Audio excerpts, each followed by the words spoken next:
नहीं fan అస్తుకు fan sound వచ్చా ఎందుకంటే ఈ రాహుల్ అనే అతను మర్డర్ జరిగింది 2001లో. ఆ మర్డర్లో జరిగిపోయింది నన్ను, మరి కోరాడు విజయ్ కుమార్ గారు, మరి అట్లనే ఇంకా కొంతమందిని 13 మందిని ఒక స్టోరీ వెళ్ళి 2021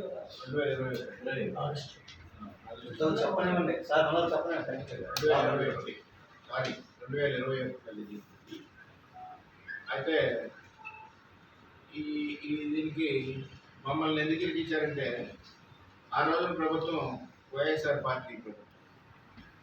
అట్లనే వీళ్ళు ఒక 5 సంవత్సరాలు 4-3 ఏళ్ల క్రితం, అంటే ఈ మర్డర్ జరిగే ముందు, మరి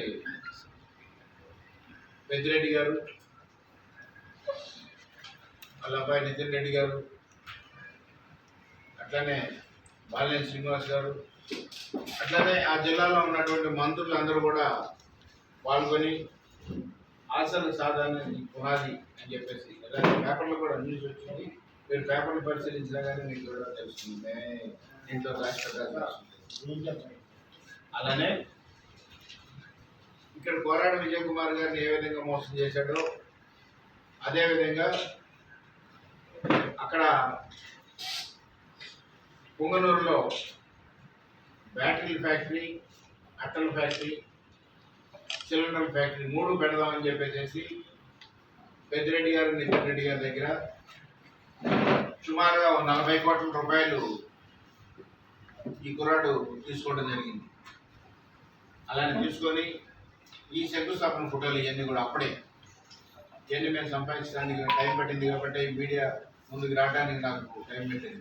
అదే కాకుండా ఇంటెలిజెన్స్ రిపోర్ట్ ఎలా ఉందో గవర్నమెంట్కి, నాకు కూడా అటువంటి ఇంటెలిజెన్స్ రిపోర్ట్స్ ఇచ్చేవాళ్ళు నాకు కూడా ప్రజలు ఉన్నారు కొంతమంది. వాళ్ళ దగ్గర నుంచి ఇన్ఫర్మేషన్ తీసుకోవడానికి కూడా నాకు చాలా రోజులు పట్టలేదు.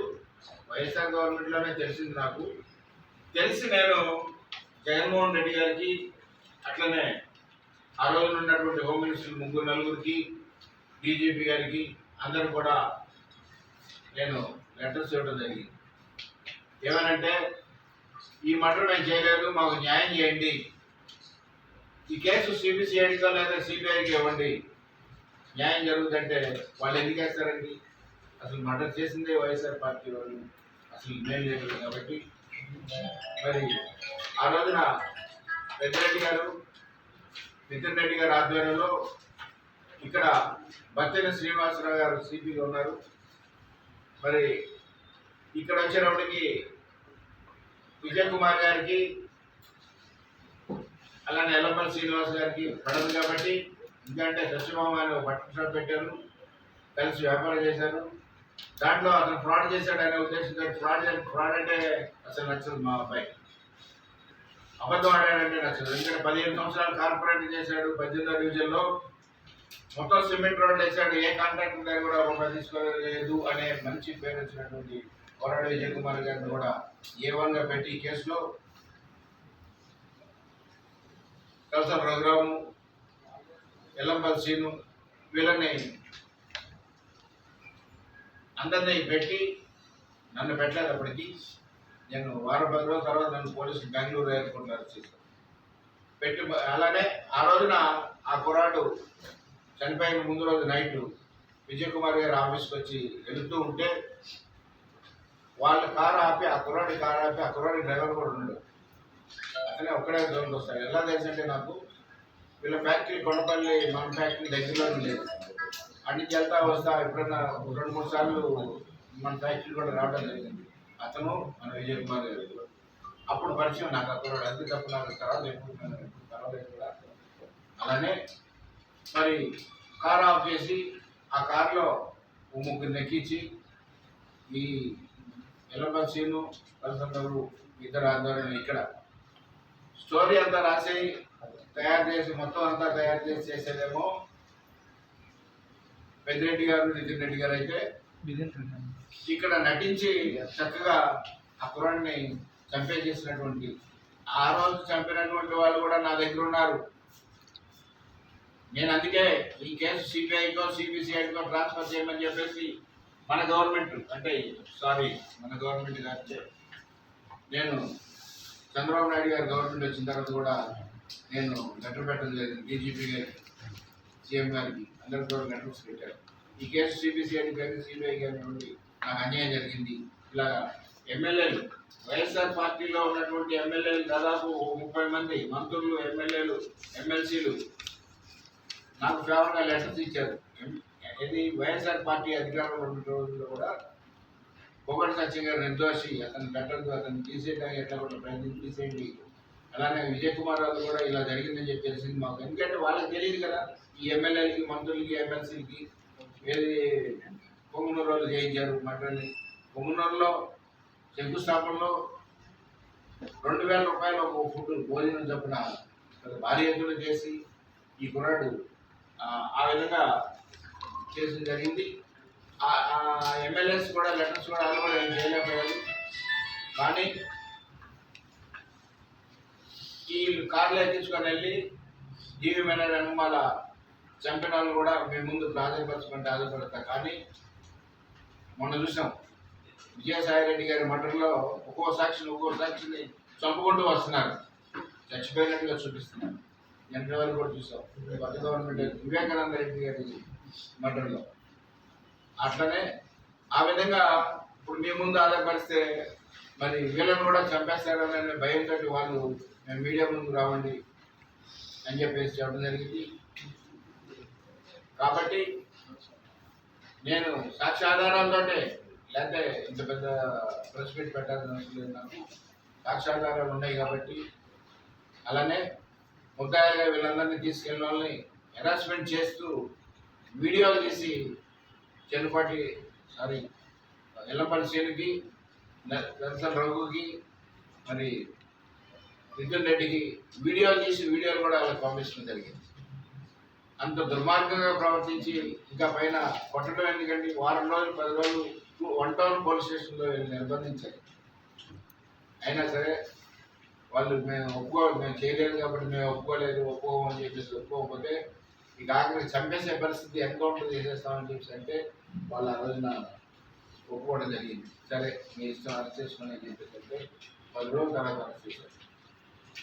అట్లనే ఇందులో మేము నిర్దోషులం కాబట్టి ఈ చనిపోయినటువంటి రాహుల్ వాళ్ళ ఫాదర్ కూడా కేసు సిబిఐకి ఇవ్వాలని చెప్పేసి హైకోర్టులో ఫైల్ చేయడం జరిగింది. WP నెంబర్ 2256 ఆఫ్ 2024 ఆయన కూడా సిబిఐకి ఇవ్వండి కేసు అని చెప్పేసి ఫైల్ చేయడం జరిగింది. సిబిసిఐడి కానీ సిబిఐ కానీ ఇచ్చి ఇందులో నాకు అన్యాయం జరిగింది మా కుటుంబానికి అని చెప్పే ఉద్దేశం. గవర్నమెంట్ ఉండనే వేయలేదు ఆయన, ఎందుకంటే భయం. అందరూ ఎన్నో చూసాం కదా మనం. ఎంతో బాబాయ్ నాయుడు నరికేసి హార్ట్ అటాక్ అని చెప్పి ప్రకటించినటువంటి ఆ ప్రభుత్వం మరి భయపడి అతను చంద్రబాబు నాయుడు గారి గవర్నమెంట్ వచ్చిన తర్వాత కాదు ముందే అనుకుంటారు 24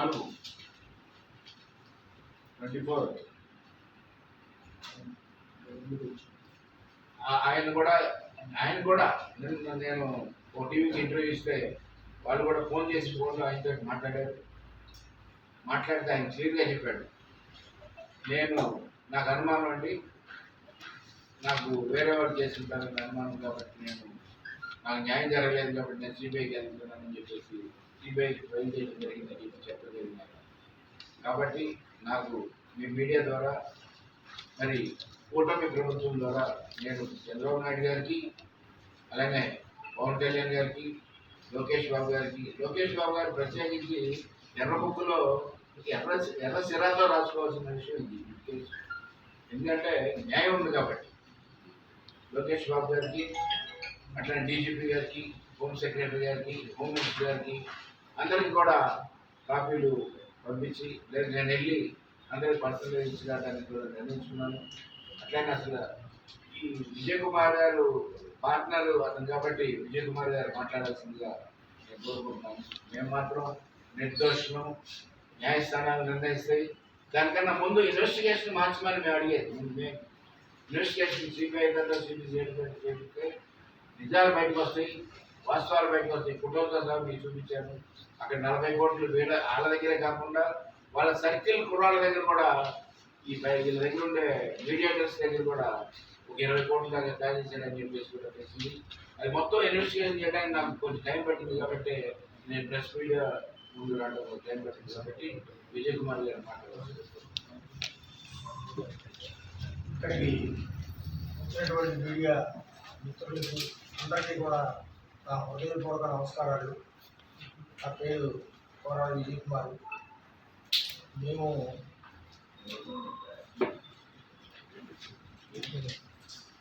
ఈ కేసులో చాలా మలుపులు, ఎన్నో కొత్త కొత్త విషయాలు మేము జైలు నుంచి బయటకు వచ్చిన తర్వాత తెలుసుకోవడం జరిగింది.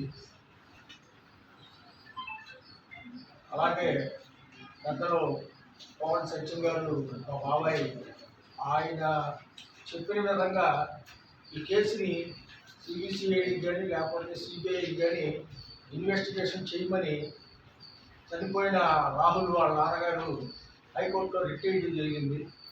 దాన్ని మేము కూడా స్వాగతిస్తున్నాం. మేము ఆయన రిట్ కన్నా ముందే మేము వైసీపీ గవర్నమెంట్ ఉన్నప్పుడే సత్యబాబాయ్ ఎన్నోసార్లు రిప్రజెంటేషన్ ఎమ్మెల్యేలతో వాళ్ళతో రికమెండేషన్ ఇవ్వడం జరిగింది. కానీ ఆ గవర్నమెంట్లో అప్పుడు ఏమి జరగల. ఇదంతా సత్యబాబాయ్ చెప్పడానికి కానీ లేకపోతే నేను చెప్పడానికి కానీ కారణం ఏంటంటే ఈరోజు ఉన్న పోలీస్ కమిషనర్ రాజశేఖర్ బాబు గారు ఉన్నారు ఈరోజు కమిషనర్గా. ఆయన టెక్నాలజీని ఉపయోగించి ఎన్నో కేసుల్ని ఛేదిస్తున్నారు. మేము అనేది ఒకటే, ఆ రోజు రాహుల్ మర్డర్ జరిగిన తర్వాత అసలు బత్తి శ్రీనివాస్ గారితో ఏ మంత్రులు మాట్లాడారు, ఏ ఎమ్మెల్యేలు మాట్లాడారు, ఏ అధికారులు ఏ ఆఫీసు నుంచి సీఎంఓ ఆఫీస్ నుంచి ఎవరెవరు మాట్లాడారు అనేది టెక్నికల్గా కానీ బయటికి తీస్తే ఇవన్నీ కూడా బయటకు వస్తాయి.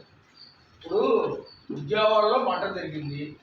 విజయవాడలో మర్డర్ కేసుకి ఎక్కడో ఉన్న చిత్తూరు మినిస్టర్ గారు సిపి గారితో అన్నిసార్లు, అక్కడ ఉన్నటువంటి ఎంపీ గారు సిపి గారితో ఇన్నిసార్లు ఇక్కడ మాట్లాడాల్సిన అవసరం లేదు కదా.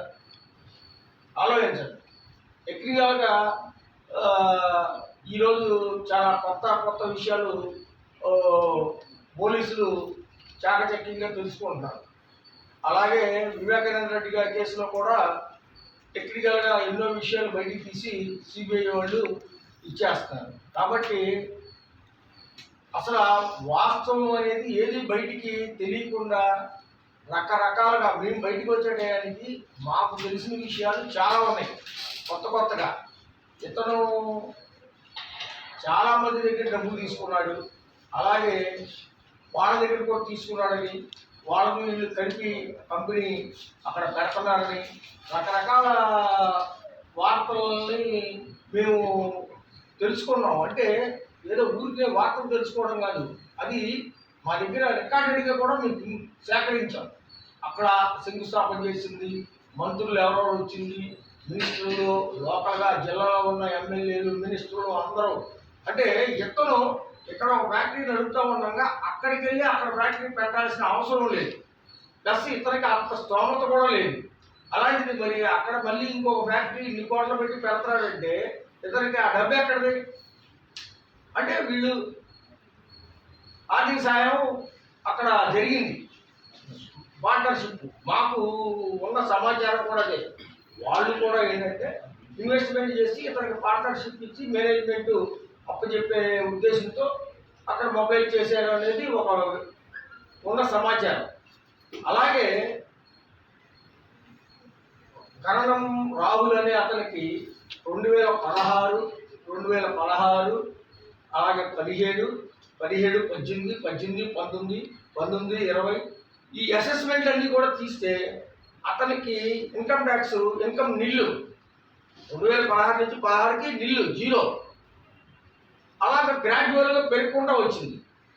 ప్లస్ వాళ్ళు మేము ఇక్కడ కంపెనీ పెట్టక ముందు ఒంగోలు ఒక అద్దె అపార్ట్మెంట్లో ఉండేవాళ్ళు. అలాంటిది ఇతనికి అసలు ఇంతంత డబ్బు ఎక్కడి నుంచి వచ్చింది అని మేము ఆరాధిస్తే ఇలాంటి బాధితులు ఎంతోమంది ఉన్నారు. నెల్లూరులో ఉన్నారు, హైదరాబాద్లో ఉన్నారు, విజయవాడలో ఉన్నారు. వాళ్ళందరూ బాధితులే. కాబట్టి ఇది అవసరమైతే మనీ లాండరింగ్ యాక్ట్ కింద కూడా పెట్టి మొత్తం వాళ్ళ ఆర్థిక పరిస్థితులు ఏంటి, వాళ్ళ స్తోమతలు ఏంటి, అసలు వాళ్ళకి ఎవరెవరు డబ్బులు ఇచ్చారు, ఎవరెవరు పెట్టుబడి పెట్టారు, ఎవరెవరు వాళ్ళతో భాగస్వామ్యం కలిపి వాళ్ళకి వాటాలు ఇచ్చారు అనేది మొత్తం అన్నీ తీయాలి. తీసిన రోజు అన్నీ నిజం వస్తాయి. ప్లస్ మా కేసు ఆల్రెడీ కోర్టులో విచారణలో ఉంది కాబట్టి మేము ఎక్కువగా మాట్లాడుకోకూడదు. మేము అడిగేది ఏంటంటే రీఇన్వెస్టిగేషన్ చేసి ఏదన్నా సరే సిబిసిఐడికి కానీ సిబిఐకి కానీ ఏ సంస్థ కన్నా ఇచ్చి మాకు న్యాయం చేస్తారని మేము ఆశిస్తున్నాం. అందువల్ల మేము ఇప్పుడు వచ్చినటువంటి గవర్నమెంట్ని, పవన్ కళ్యాణ్ గారిని కానీ, చంద్రబాబు నాయుడు గారిని కానీ, లేకపోతే నారా లోకేష్ గారిని కానీ ఈ కేసు మీద శ్రద్ధ పెడితే మరొక వివేకానంద రెడ్డి కేసు అనమాట. అదేంటంటే వివేకానంద రెడ్డి గారు ఆ బాబాయ్ కాబట్టి అది ఫేమస్ అయింది. ఇతను నార్మల్ పర్సన్ కాబట్టి ఈ కేసుని దొంగలో తొక్కి దీన్ని అలాగా డీలుగార్చారు. ప్లస్ అసలు ఇంకో విషయం, ఒక మర్డర్ కేసు జరిగినప్పుడు బాధితులు కేసు ఒకవేళ నిజంగా కేసులో ఉన్న వాళ్ళని థర్డ్ డిగ్రీ ఉపయోగించి వీడియోలు తీసి వీడియోలు మిగతా పైన ఉన్నటువంటి మినిస్టర్లకి వాళ్ళందరికీ పంపించాల్సిన అవసరం లేదు. అంత అవసరం ఏమొచ్చింది? ఇవన్నీ వాస్తవాలు, ఇవన్నీ ఇన్వెస్టిగేషన్లో బయటకు వస్తాయి. ఇప్పుడు మా అందరి మీద థర్డ్ డిగ్రీ ఉపయోగించాల్సిన అవసరం ఏముంది? అలాగే థర్డ్ డిగ్రీ ఉపయోగించి వీడియోలు కెమెరాలు తీసి వీడియో రికార్డ్ చేసి అవన్నీ పైన ఉన్నటువంటి మంత్రులకు పంపించారు. ఇవన్నీ మేమేంటంటే అప్పుడున్న గవర్నమెంట్లో మేము ఏమీ చేయలేని నిస్సహాయ స్థితిలో ఉన్నాం కాబట్టి మేము ఇచ్చేయలేకపోయాం. తర్వాత మేము వచ్చిన తర్వాత కనుక్కుంటే రకరకాలుగా ఇవన్నీ ప్రచారం ఉంది. ఈ ప్రచారాలలో కొన్నిటిని మేము తెలుసుకున్నది, కనుగొన్నది మాకున్న సమాచారాన్ని బట్టి ఇప్పుడు కోగంటి సచిన్ గారు మీకు మొత్తం వివరంగా చెప్పారు. కాబట్టి దయచేసి మీ మీడియా ముఖంగా అందరినీ కూడా మాకు న్యాయం చేయవలసిందిగా కోరుకుంటున్నాను. పోలీస్ ఇన్వెస్టిగేషన్తో పాటు ఈడీ, ఇన్కమ్ ట్యాక్స్ ఈ అన్ని డిపార్ట్మెంట్లు కూడా ఇన్వెస్టిగేషన్ చేస్తేనే అసలు ఎవరి దగ్గర నుంచి ఎవరు డబ్బులు తీసుకున్నారు, ఎవరికి డబ్బులు ఇచ్చారు, అసలు ఈ ఇతరులు